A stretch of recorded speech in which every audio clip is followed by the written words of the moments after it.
Hey, welcome to HiViZ Jams. My name's Cathy Elizabeth, and I'm here tonight with Electric Tapestry, who just played a live stream at HiViZ Jams.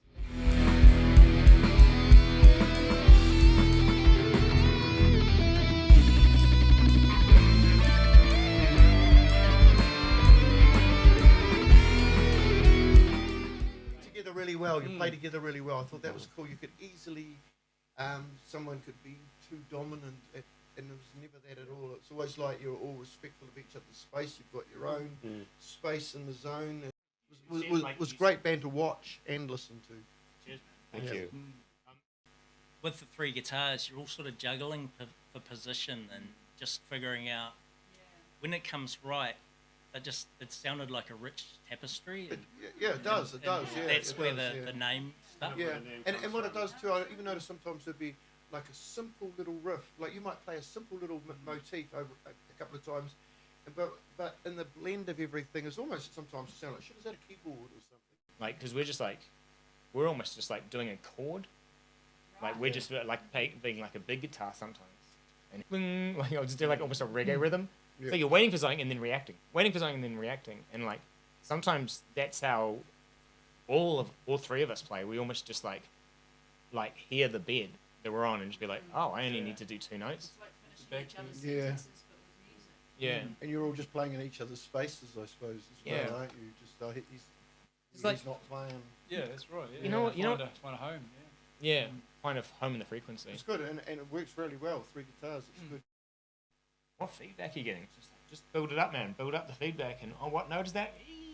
It's E. Just let's play an E. That's actually a great skill to have as a band as well, being able to cover those things and to keep playing when something goes wrong and just feedback's keep when and something goes wrong. Yeah. You know, when you like, use it. if you can find that note, you would have that club. You would own that club with that note. Little ditty that you can listen to while we go into like the apocalypse and like mutually assured destruction with Russia. You know, weird time to be listening to soft rock. Like Dave Grohl's like doing disco, and like Kirkmates is doing this lazy ass, just like stoner vibes. Like a slacker. He's a slacker guitarist. What are your vocal influences like? I honestly, I thought at one point I heard Beach Boys. Oh man, right? yeah. I don't know. There was Dude, almost a bit of you had Pet a bit Sounds of is my favorite album. You had a bit of a '60s thing going on there. One song. Me and 60s. Alex love the Beach Boys. If there was a tattoo that we would get together, me and Alex really drunk would probably end up getting that. Yeah. Okay. Am I right? I don't hate them. I just appreciate them. I hear little bits of things, but then there's a lot, like vocally, I didn't hear any influences. But he's really. American. Like I American heard a bit bands of seem kind of like coy to him. Like they have to be really good North American acts to get into his like actual books. Yeah. Like I listen to. Yeah, it's unfair. It's unfair to compare two chefs. It's unfair. It's like a deaf musician, right? Two chefs. It's not an agreed upon thing. It's not written down anywhere. We don't have the just band involved, book. It's like you do this, you do that. This thing, like, and it was like Muldoon going into David Longy in like this big massive switch up, and like during that time, I was listening to Easy Listening. It's violently ill whenever they come anywhere near prunes. They just get hardcore diarrhea. You would find it hard to do Middle Eastern dishes. Only if you're doing food with prunes. Well, yeah, or dried apricots or things like that. That's a whole sort of Arabic sort of like promise that you can't really get into. True. They would have to base themselves on a different sort of rhythm of occupation. Like when they wake and when they go to sleep. Well, I think There's no like holy Bible that we've got like describing what happens in our songs. We've just got these like fragments which is like holding up in the air. So much of it's still like kind of improvised. All of our sets, so we still got like an element of yeah. You can't compare two musicians like on what basis. But a deaf musician is probably not that good. Beethoven was deaf. Yeah, one, and he wasn't deaf his whole life. Yeah, he became deaf. Most of his life he had. He was played piano. Like you became a vegan. Yeah, it's like most rock musicians. He became deaf Probably why he lost his hearing. eventually.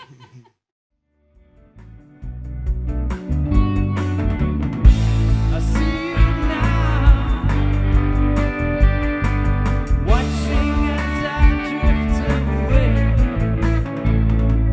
Ooh,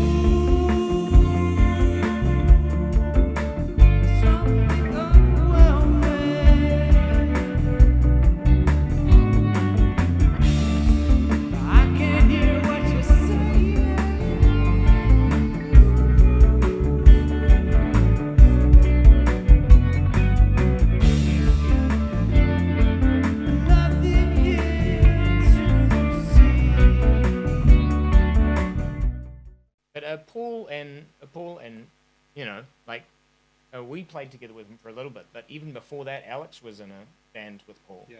And you played in another band with Paul as well. Yeah, so that's actually how I got into the band. Was it's 4 years ago now. I was in another band through somebody I know in town from where I used to go to church, and I was in a cover band with him for a little while, and we were having a little bit of trouble finding drummers, and we brought Paul in. Paul was a fantastic drummer, and the band kind of never went anywhere. We just kind of like went our separate ways after a while. But Paul remembered me, and so when he joined Tapestry, he reached out to me personally. Like he messaged me and said, I'm in this band and we need a bass player. They really need a bass player. Yeah. So they invited me to one of the gigs, and I met Nick, I met Geoff and Aaron, and had to listen to their songs, and said yes right away, and I joined in just a couple weeks later. Ooh. Yeah, that's how I became part of the Tapestry. Yep. So were you the last piece in the puzzle? Yeah, sort of thing? I was the last piece in the puzzle, definitely. Yeah. I've been playing bass since I was 14, and I grew up with the classic rock bands. My mom and dad were huge Beatles fans, big Led Zeppelin fans. My dad was a huge prog rock fan. Fans of Yes, ELP, King Crimson, Rush later on. In fact, when I was really little, my dad used to play Rush all the time. When he was building our house, he played the Presto album quite a lot. And then, when I started playing bass, I grew up with a lot of those songs, and I eventually learned how to play them. So I got into players like Geddy Lee, Chris Squire, Tony Levin, Mike Rutherford. Who else? Yeah. Yes, all kinds of playing where it's very fat, it's very melodic, it's very busy. I grew up playing, all those bass lines, and learning just really melodic, well composed bass lines, and I brought those influences into the band. You can definitely hear it on songs like Adrift. St. Kilda's got a melodic bass line. Night Shift's got a bass line a little bit like the Dixie Dregs, a little bit like Dave LaRue's playing. And then you have the instrumental, The Train, which I wrote, and that's just pure, King Crimson, Dream Theater, hard progressive rock. Right.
Set that you played tonight, I heard someone saying that's the last time you're going to play that set in its entirety?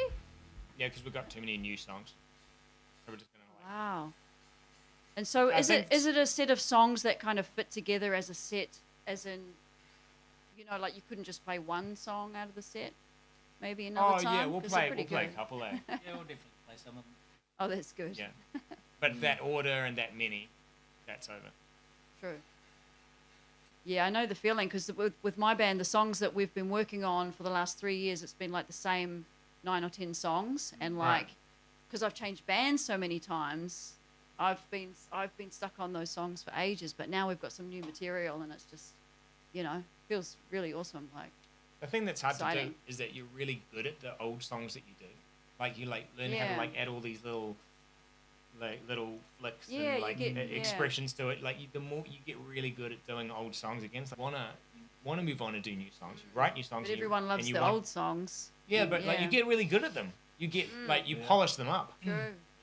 And it's like hard to let go to those old songs because you're like, oh, actually we've added all these nuances and like all these extra details. And so we played that order of songs in a church, and like we just recorded the church, so we just got like quite a reverby thing. And we did 2 EPs before that, so we've already done like tight little recordings with our drummer using an electronic kit like yours at HiViZ, and we've kind of clinically recorded like EPs, but then we said, to just get a more of a live sound, more of a jammy sound, because we improvise, we just like played in a church in Lower Hutt at St James Church, just by the motorway. So we had to wait for a day when there wasn't much traffic, because it's right next to this roundabout by the Lower Hutt roundabout, you know.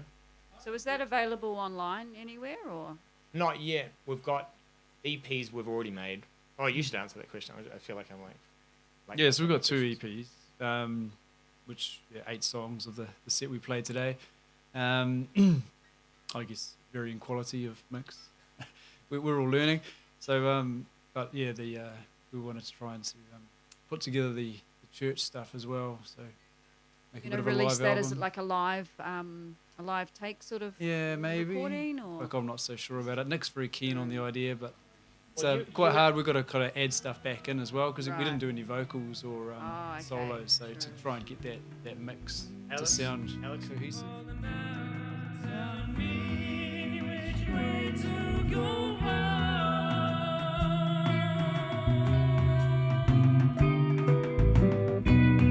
The blood needs to sway back to your body.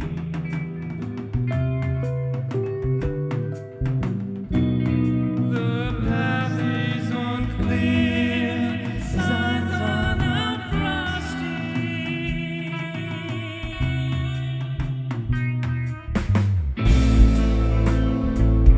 It's a sense of tomorrow. 9 Inch Nails. 9 Inch Nails apparently got that at 94 Lollapalooza. Yeah. They'd like had a song and they just took it down to a subsonic frequency and just like controlled this one fucking massive note. Yeah. And just a whole lot of people in their mosh pit shat themselves. Oh my god. Like all together. Wow. And the whole mosh pit went just like I gotta deal with something. You know, like you're like, yeah, I think I've had enough of the festival of today. I think I'm gonna gap it, guys, you know. Dude, you've lived the road. You know, like the road has taken its toll out of you as well. You know, like sometimes the road just like fucking tears you up. Imagine being dropped onto a gravel pavement. You know, the road got you, it bit you. Like skateboarding, it just like fucking got you in the lip. It like broke your knee, you broke your ankle, you rolled yourself, you like got, you know, like spinal injury from like skateboarding or something. You hit the pavement, you hit the ground, the road. You know, your sensory organ's been battled. And that's why you can't really compare musicians, because they've got different kind of damage in their ears. Some more damage than others. Yeah. I can attest Yeah. to that. So what are the dates of your next gigs coming up? The next one we're going to plug is the 15th of April. And that night we're playing with Lung at Meow. I'm a reformed Lung from a Pumpstead North punk band, kind of noise grunge. Oh, okay. And it's Lung's album release for Bad Acid Soundtracks 2, which is available on vinyl on the night. So like they're going to be Awesome. having a merch table and like a whole lot of like signed vinyl from Lung and stuff at Meow 15th of April. That's our next like. Awesome. Be there. Yeah. Hey guys, we just want to say thanks for coming in here tonight. Thanks for doing the live stream, and thanks for everything. Thanks for being Oh, man, thanks for professional. having us. You This guys has were been awesome to awesome. work with. Thanks, HiViZ. Great That's really sound. cool. It was great entertainment for us, and I'm sure the people watching it thoroughly enjoyed it. And come back sometime further on down the track, get some new songs, come back and do another Yeah. set. Yeah, thanks for having us. I'm Daz, and this is Cathy, and this is Electric Tapestry, and it's been an awesome night. Thanks for tuning in. Thank you. Cheers. Bye. Cheers, bye.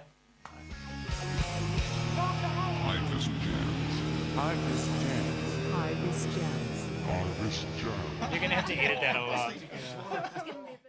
Just for the carer, right? It's a real nice way to relax in the evening, you know?